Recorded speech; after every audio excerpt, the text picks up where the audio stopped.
Te sens-tu prisonnier d'émotions négatives qui t'empêchent d'avancer? As-tu l'impression que ton énergie s'épuise sans raison apparente? Le bouddhisme offre des outils millénaires pour identifier et libérer ces énergies bloquées qui affectent ton bien-être. Dans cette vidéo, nous allons explorer comment les enseignements bouddhistes peuvent transformer ta vie en te libérant de charges émotionnelles et mentales. Tu découvriras des pratiques ancestrales qui te permettront de te reconnecter à ton essence et de vivre pleinement. Qu'est-ce qu'une énergie bloquée? Dans de nombreuses cultures orientales, et particulièrement dans le bouddhisme, on considère que l'être humain n'est pas seulement un corps et un esprit, mais aussi une énergie. Cette énergie circule en nous comme un fleuve, nourrissant nos pensées, nos émotions et nos actions. Mais lorsque ce flux est interrompu, quelque chose en nous cesse de fonctionner comme il le devrait.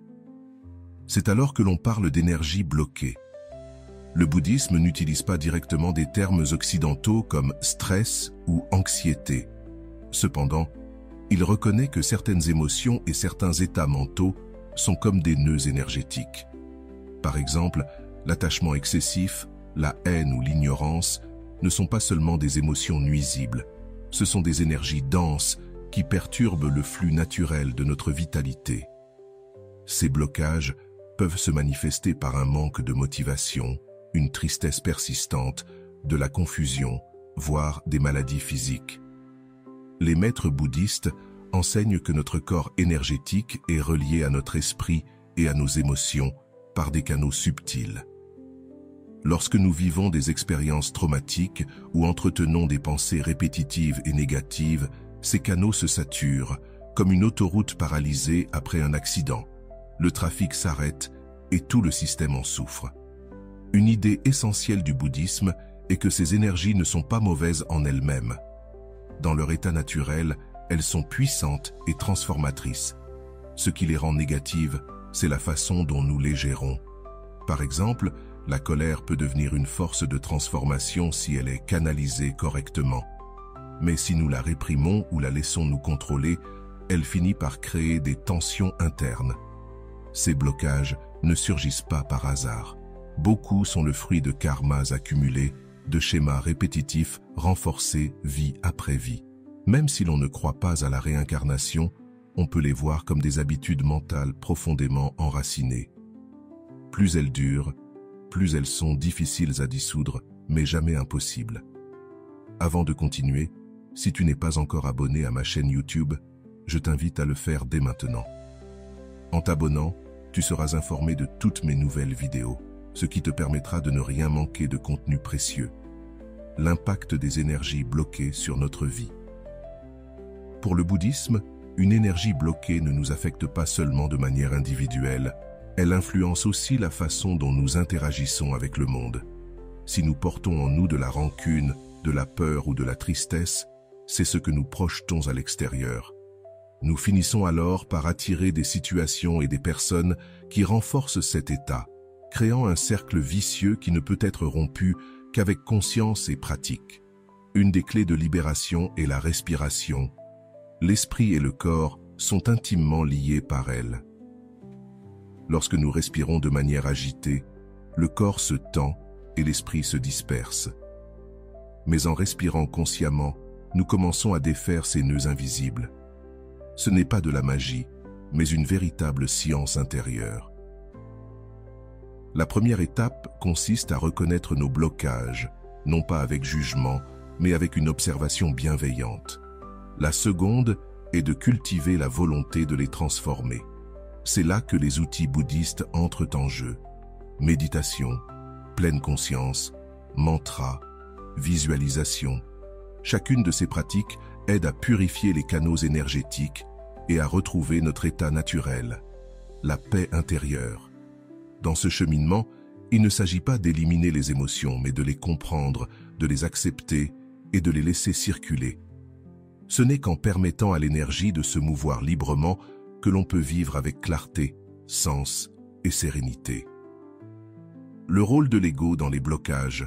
Au cœur du bouddhisme se trouve une idée centrale. La souffrance naît de l'attachement à une identité qui n'est pas réelle. Cette identité, nous l'appelons communément l'ego. En Occident, on voit souvent l'ego comme un élément nécessaire à l'estime de soi, mais dans le bouddhisme, il est considéré comme l'une des principales sources de blocage énergétique. L'ego n'est qu'une construction mentale, une histoire que nous nous racontons sur qui nous sommes. Il est composé de souvenirs, d'attentes, de comparaisons et d'étiquettes. Et bien que cette histoire semble nous protéger, elle nous enferme. En nous identifiant à l'ego, nous voyons le monde à travers un prisme déformé. Nous nous accrochons à des idées rigides de ce que nous devrions être, nous craignons le changement et nous souffrons lorsque les choses ne se passent pas comme prévu. Cet attachement au « moi » génère des tensions internes, car nous défendons sans cesse une image fragile.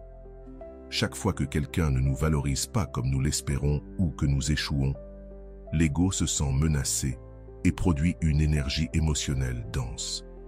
S'il ne la libère pas, cette énergie reste piégée. L'ego nous pousse aussi à nous comparer, à juger, à rivaliser, à vivre dans le manque. Je ne suis pas assez. Je n'ai pas ce qu'il faut. Les autres sont mieux que moi. Cette narration nourrit l'envie, le ressentiment, l'insécurité et toutes ces émotions. Si elles ne sont pas reconnues et transformées, bloquent le flux naturel de notre énergie vitale. Un maître bouddhiste dirait que l'ego est comme un nuage qui cache le soleil. Le soleil brille toujours, mais nous ne le voyons plus. Ce soleil, c'est notre véritable nature, libre, lumineuse, compatissante. L'ego n'est pas un ennemi, mais une illusion qui nous coupe de notre essence. La solution proposée par le bouddhisme est le détachement du moi. Il ne s'agit pas de supprimer notre personnalité ou nos rêves, mais de comprendre que cette identité est changeante et sans essence fixe. Plus nous sommes flexibles avec nous-mêmes, plus nous sommes libres, et cette liberté libère une énergie que nous pouvons utiliser pour guérir, créer, évoluer. La méditation est l'un des moyens les plus puissants pour observer l'ego en action. En silence, sans distraction, surgissent des pensées, des jugements, des peurs. Cela peut être inconfortable au début, mais si nous les observons sans réagir, nous comprenons que nous ne sommes pas ces pensées.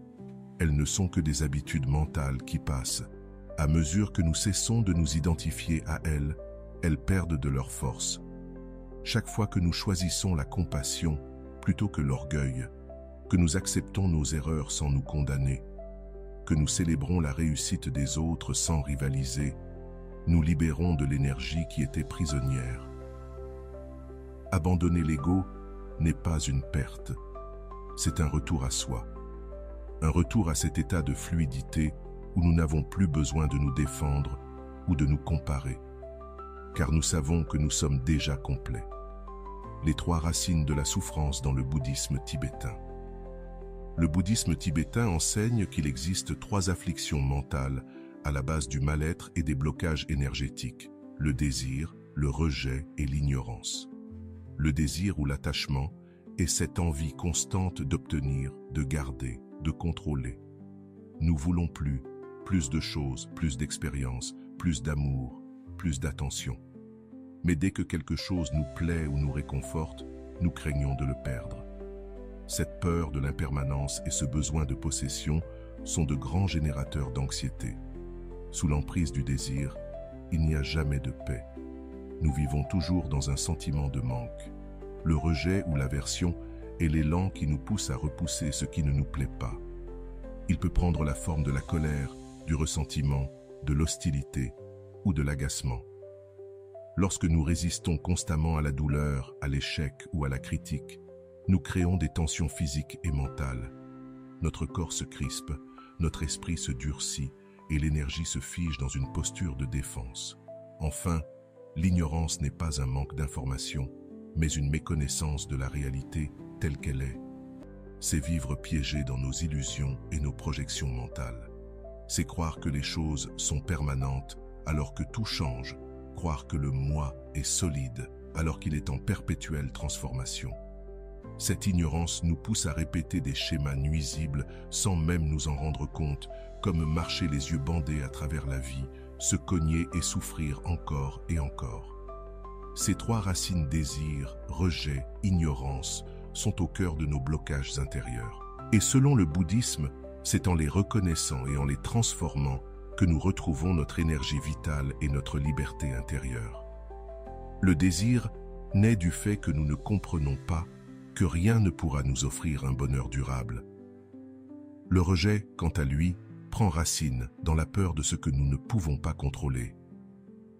Et l'ignorance, c'est le sol fertile où ces deux émotions poussent, nourries par le manque de conscience. Ensemble, elles créent un cycle d'insatisfaction constant qui bloque notre énergie, brouille notre jugement et nous maintient prisonniers de comportements répétitifs. Le bouddhisme tibétain enseigne que ces afflictions ne sont pas des défauts personnels. Tous les êtres humains les expérimentent. Mais il enseigne aussi qu'elles peuvent être transformées. Par exemple, l'énergie du désir peut devenir un amour désintéressé. L'énergie du rejet peut se transformer en une force intérieure qui protège sans blesser. Et l'ignorance, lorsqu'elle se dissipe, se change en sagesse claire. Pour parvenir à cette transformation, la première étape est l'observation consciente. Voir quand le désir nous emporte, quand l'aversion nous ferme, quand nous réagissons dans l'inconscience. Cette observation nous permet de faire des pauses. Et dans ces pauses, nous commençons à choisir différemment. C'est là que débute la libération. La méditation joue aussi un rôle essentiel, non pas comme une technique froide, mais comme une pratique vivante qui calme l'esprit et révèle ce qui se passe réellement en nous. Avec le temps, nous découvrons que les émotions ne sont pas fixes. Elles viennent, elles repartent, et lorsqu'on les observe sans jugement, elles perdent leur force. Comprendre ces trois racines de souffrance revient à trouver la carte de notre énergie intérieure. Elle nous montre où se forment les blocages, pourquoi ils se maintiennent, et surtout, comment nous pouvons les libérer. Car le bouddhisme ne s'arrête pas au diagnostic, il offre un chemin pour retrouver l'équilibre et renouer avec l'énergie de la clarté, de la compassion et de la sagesse. La force du vent et son influence sur notre santé. Dans le bouddhisme tibétain, il existe un concept fascinant et peu connu en Occident, l'énergie du vent, appelée Lang en tibétain. Il ne s'agit pas de l'air physique que nous respirons, mais d'une énergie subtile qui circule dans tout notre corps, profondément reliée à nos pensées, nos émotions et nos états mentaux. On dit que le Lang est le véhicule de l'esprit. Là où va le vent, va la conscience. Cela signifie que toute perturbation de cette énergie affecte directement notre clarté mentale et notre stabilité émotionnelle. C'est comme si cette énergie constituait le système nerveux invisible du corps énergétique. Lorsqu'elle est équilibrée, nous nous sentons calmes, centrés et lucides. Mais lorsqu'elle est déséquilibrée, l'esprit s'agite, le corps se tend, et nous sommes pris dans une véritable tempête intérieure. Selon les textes tibétains, il existe plusieurs types d'énergie du vent dans le corps, mais l'un d'eux est particulièrement important, celui lié aux pensées discursifs. Il s'active lorsque notre esprit saute sans cesse d'une idée à une autre, perdu dans les inquiétudes, les fantasmes, le passé ou le futur. Lorsqu'il reste dans cet état de façon chronique, ce n'est pas seulement l'esprit qui s'en trouve perturbé, mais aussi la santé physique. Les symptômes d'un déséquilibre du vent incluant insomnie, anxiété, vertige, fatigue, palpitations, sensation de vide ou perte de connexion avec le corps. En médecine occidentale, on parle parfois de troubles nerveux ou psychologiques. Mais, selon la vision tibétaine, ce sont des signes que l'énergie du vent est devenue erratique, comme une rafale sans direction qui bouleverse tout sur son passage. Les causes les plus fréquentes sont un excès de stimulation mentale, le stress émotionnel, une alimentation inadaptée, un manque de repos ou l'abandon de routine qui stabilise le corps et l'esprit. Et il faut l'admettre, notre mode de vie moderne est un terrain fertile pour ce déséquilibre. Nous vivons en courant, en pensant trop, en dormant peu et connectés en permanence à des stimulations numériques qui dispersent notre énergie. Comment rééquilibrer l'énergie du vent? Le bouddhisme tibétain propose des méthodes très concrètes. L'une des plus puissantes est la respiration consciente, pas seulement comme technique de relaxation, mais comme moyen de guider le vent subtil vers un état d'harmonie. Respirer lentement et profondément permet au vent de s'apaiser, à l'esprit de se calmer et au corps de retrouver son équilibre naturel. Autre pratique, la visualisation. Certains enseignements tibétains proposent d'imaginer que l'on inspire une lumière ou une énergie curative et qu'à l'expiration, on libère les tensions. Ces visualisations ne sont pas de simples rêveries, elles agissent de façon précise sur le système énergétique.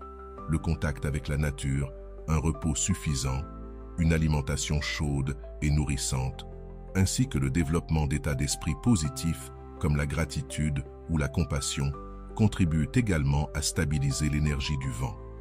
Même les mantras, lorsqu'ils sont récités avec concentration, peuvent réorganiser le flux interne. Quand nous comprenons l'importance de cette énergie, nous commençons à prendre soin non seulement de ce que nous mangeons ou pensons, mais aussi de la façon dont nous avançons dans la vie. Car chaque action, chaque parole, chaque émotion a un impact sur notre système énergétique. En respectant ce flux invisible, nous améliorons notre santé et notre capacité à vivre avec présence, paix et sens. Chakra et bouddhisme, une connexion énergétique. Même si le mot chakra appartient à la tradition hindoue, le bouddhisme tibétain travaille lui aussi avec des centres énergétiques similaires qui jouent un rôle vital dans le corps subtil. On ne les appelle pas toujours chakras, mais ils sont compris comme des points clés où circule le lang, l'énergie du vent. Selon le bouddhisme tibétain, il existe 3 canaux principaux, un canal central qui va du sommet du crâne au périnée et 2 canaux latéraux qui l'enlacent en spirale. Tout au long de ces canaux se trouvent des points énergétiques activés par la méditation, la respiration, la visualisation ou d'autres pratiques. Parmi les plus importants, le chakra du cœur, situé au centre de la poitrine. Il abrite la compassion, mais aussi de nombreuses blessures émotionnelles non guéries. Lorsqu'il est bloqué, on peut ressentir une tristesse persistante, un sentiment de vide, une peur de l'abandon ou des difficultés à se connecter aux autres. Le libérer, c'est ouvrir la porte à l'amour authentique et à l'empathie profonde. Le chakra de la gorge, lié à la communication, à la vérité et à l'expression personnelle. Un blocage à ce niveau se traduit par la peur de parler, la difficulté à exprimer ses émotions ou la tendance à garder du ressentiment.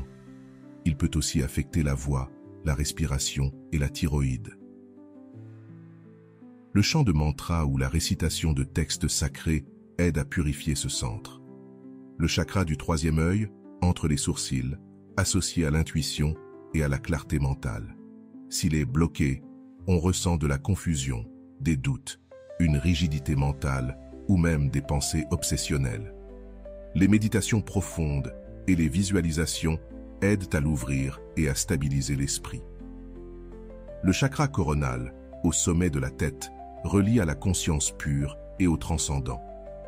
Lorsque l'énergie monte par le canal central jusqu'à ce point, des états de réalisation spirituelle élevés peuvent être vécus. Cela ne se force pas, c'est le résultat naturel d'un système énergétique aligné et purifié. Dans la vision bouddhiste, ces centres ne sont pas travaillés séparément. Tout est interconnecté. Un blocage dans l'un affecte les autres, et l'ouverture d'un centre peut faciliter celle des autres. C'est pourquoi le travail énergétique inclut aussi une transformation intérieure, cultiver la compassion, la patience, le détachement et la sagesse. Les maîtres tibétains rappellent qu'il ne suffit pas de nettoyer l'énergie, il faut aussi la protéger, d'où l'importance des pratiques quotidiennes de purification, récitation de mantras, visualisation de lumière blanche, utilisation de symboles protecteurs. Renforcer notre énergie intérieure permet d'éviter qu'elle ne soit contaminée par des émotions négatives ou des influences extérieures. Dans le bouddhisme, le travail avec les chakras n'est pas un concept mystique ou ésotérique, mais une approche profondément pratique. Il s'agit de connaître son énergie, de l'observer, de la transformer et de l'aligner avec son but le plus élevé. lorsque les centres énergétiques sont ouverts et harmonisés, on ressent une clarté intérieure, une légèreté et une connexion profonde avec la vie. C'est comme si tout, à l'intérieur de nous, se mettait à couler au rythme naturel de l'univers. Dans cet état, les énergies bloquées se dissolvent d'elles-mêmes, car elles ne trouvent plus de résistance intérieure. L'énergie reprend son cours, l'esprit s'éclaircit et le cœur s'ouvre. C'est là la promesse du travail énergétique dans le bouddhisme. Non seulement guérir, mais aussi éveiller. Parmi les trésors les plus précieux du bouddhisme, on trouve un vaste ensemble de pratiques conçues pour transformer l'énergie intérieure. Ces pratiques ne sont pas des dogmes rigides, ni des rituels vides de sens. Elles sont des outils vivants, éprouvés depuis des siècles, qui aident à libérer les blocages énergétiques et à retrouver un état de clarté, de paix et de connexion profonde avec soi-même. La première grande pratique est la méditation. Mais dans le bouddhisme, il ne s'agit pas simplement de s'asseoir et de respirer. Il existe différentes techniques qui travaillent sur des niveaux spécifiques de l'esprit et du corps énergétique. L'une des plus efficaces pour libérer l'énergie est la méditation de pleine conscience, ou shamatha.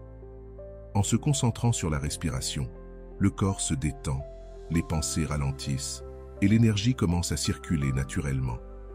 C'est comme ouvrir les fenêtres d'une maison fermée depuis des années pour laisser entrer l'air frais.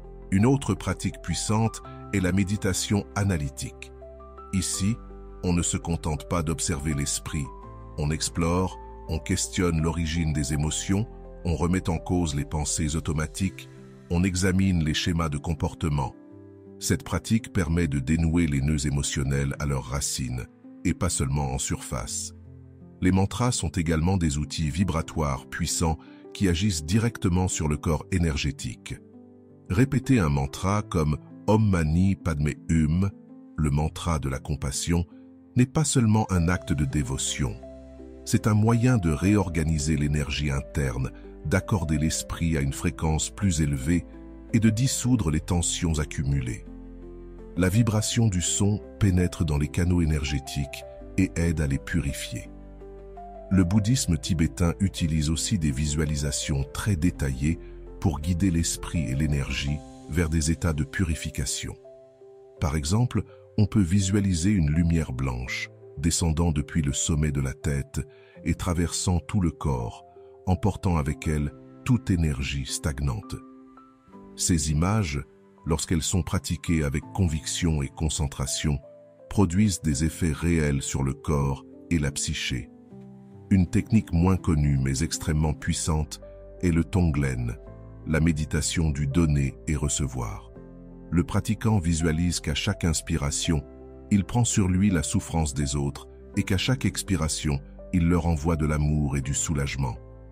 Même si cela semble illogique, cette pratique transforme l'ego, ouvre le cœur et mobilise une énergie de compassion qui nettoie en profondeur. Le mouvement conscient joue aussi un rôle important.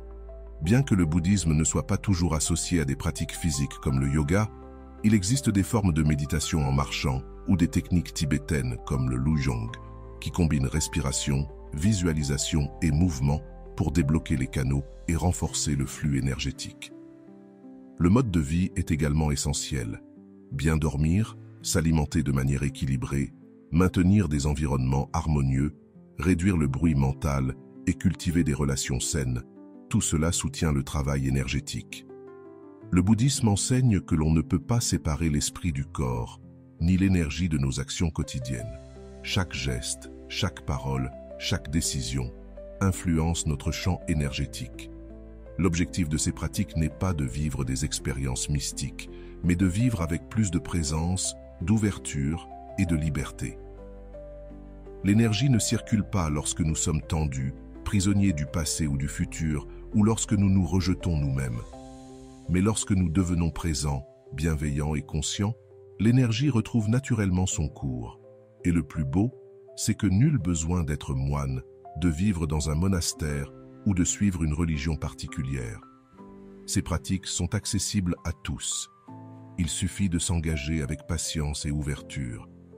Lorsque les changements commencent à se manifester, lorsque tu te sens plus léger, plus connecté, plus en paix, tu sais que tu as commencé à débloquer quelque chose de profond et de vrai en toi.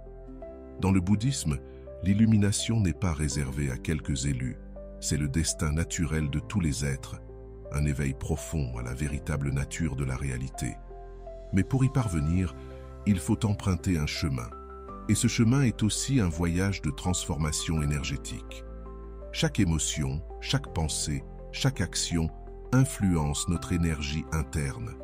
Ce n'est que lorsque cette énergie est purifiée, libérée et harmonisée qu'il est possible d'avancer vers l'éveil. L'illumination ne se gagne pas en fuyant le monde ou en niant nos émotions, mais en transformant notre énergie la plus dense en sagesse. Cela demande un travail intérieur constant, patient et profond. Chaque fois que tu transformes la colère en compréhension, l'envie en admiration ou la peur en courage, tu raffines ton énergie, comme on transforme le charbon en diamant. Le bouddhisme enseigne que cette énergie pure, lumineuse et claire existe déjà en nous. On l'appelle la nature de Bouddha, ce potentiel inné que nous avons tous pour nous éveiller. Mais pour qu'elle se manifeste, il faut passer par un processus de purification. L'un des moyens les plus importants pour y parvenir est l'octuple sentier. Vision juste, intention juste, parole juste, action juste, mode de vie juste, effort juste, attention juste et concentration juste. Vivre en cohérence avec ce chemin affine naturellement notre énergie, la stabilise et l'expanse. Dans certaines écoles, comme le bouddhisme Vajrayana, on enseigne des pratiques tantriques très précises pour transformer directement l'énergie. On travaille avec les canaux, les chakras et les flux internes pour accélérer la transformation, en faisant monter l'énergie des centres inférieurs liés aux émotions denses vers les centres supérieurs où naissent la sagesse et la compassion. Le chemin vers l'illumination n'est pas linéaire. Il y a des progrès et des reculs, des moments de clarté et des moments de confusion. C'est pourquoi le bouddhisme insiste sur la pratique régulière. Chaque méditation, chaque acte conscient, chaque instant de silence intérieur est comme une goutte qui remplit un vase. Un jour, cette goutte de plus provoque le débordement. C'est la transformation totale. Ce n'est pas un miracle, mais le résultat naturel d'un travail en profondeur. Avoir lâché les identités rigides, les schémas répétitifs, les croyances limitantes, avoir affronté la douleur sans fuir, avoir choisi l'amour plutôt que le ressentiment.